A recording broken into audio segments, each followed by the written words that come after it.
The story of the Lieberman family is the story of 20th century Judaism. Rabbi Lieberman survived the inferno of Europe and the Holocaust, coming with the Mir Yeshiva across to the United States.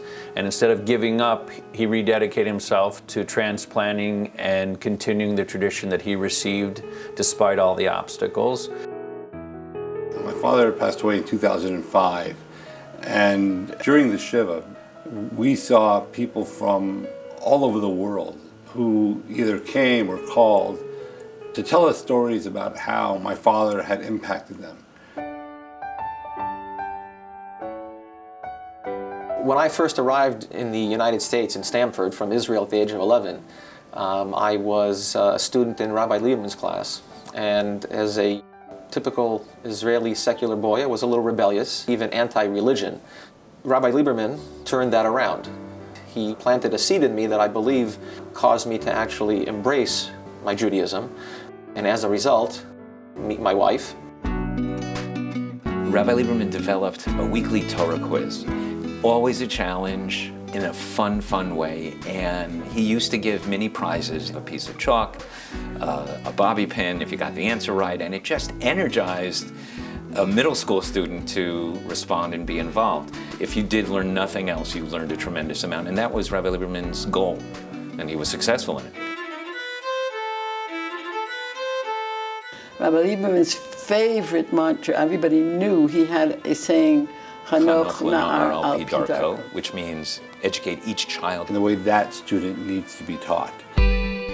Every student, every child can learn. It's our job to find out his style. To this day, I still have my mother who's a mentor, who teaches, every single day. The students love her, and she has a certain love and warmth that she conveys the education through. That is just a medium that creates love for the ideas and the concepts that the children are learning. Growing up in the Lieberman household, it was fun. It was always active. There were a lot of people. As children, we never even realized that we were being taught, because it was just the way that our life was, and it was just, we were immersed in it. Harold's daughter sees him, and what does she do? She stretches her arm. When you really embrace it, you don't even realize how you're teaching and how you're coming up, because just your embodiment is already an educational tool in and of itself.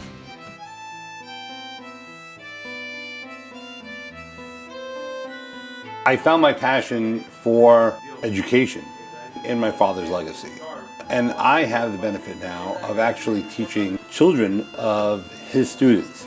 It's like it comes down like rain itself. I feel it's very important that we have the Jewish high school in the community so that students today have a choice. They have the ability to say, I want to continue my Jewish education, and I don't have to commute outside of the Stamford vicinity or the Fairfield County area. It's always been a dream of having a Jewish high school in Stamford since I was a kid. When you walk around this school, what you will see are students and faculty engaged in a conversation. JHSC has definitely made me explore people, how they relate to their religion differently, and it really opened my mind. He is correct. The classes are really small, which allows me to build better relationships with my teachers as well as the students in the class. I don't think that there's any class that I don't have any friends in, which is wonderful. When it comes to the 21st century skills needed to succeed in the future job market, really depth and analytics and ability to problem solve, those are the skills and the currency of success students need to develop. So that's really what every teacher in every class focuses on. Look at that. In a bigger school, my voice might have been drowned out by just the sheer amount of students. Here, I'm able to be a leader. This school has made me politically active by giving me classes that have taught me to take my education from the desks and to go out into the world and to implement what I've learned here.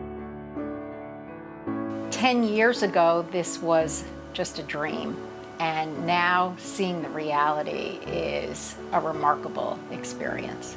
I'm looking forward to the school being an anchor for the Jewish community. The Stanford community has given a lot to us over the years. The community is extremely supportive of different people's ideas and beliefs. And I hope that just like my grandfather was able to give back, we can continue giving back to the Stanford community. We have the preschool, the Gan, the fabulous preschool. We have a fabulous day schools. And now we can say we have a fabulous high school. It makes no difference how observant you are. Every Jewish child deserves an opportunity to learn about his heritage. And that's the only guarantee that we have for Jewish continuity is a Jewish education.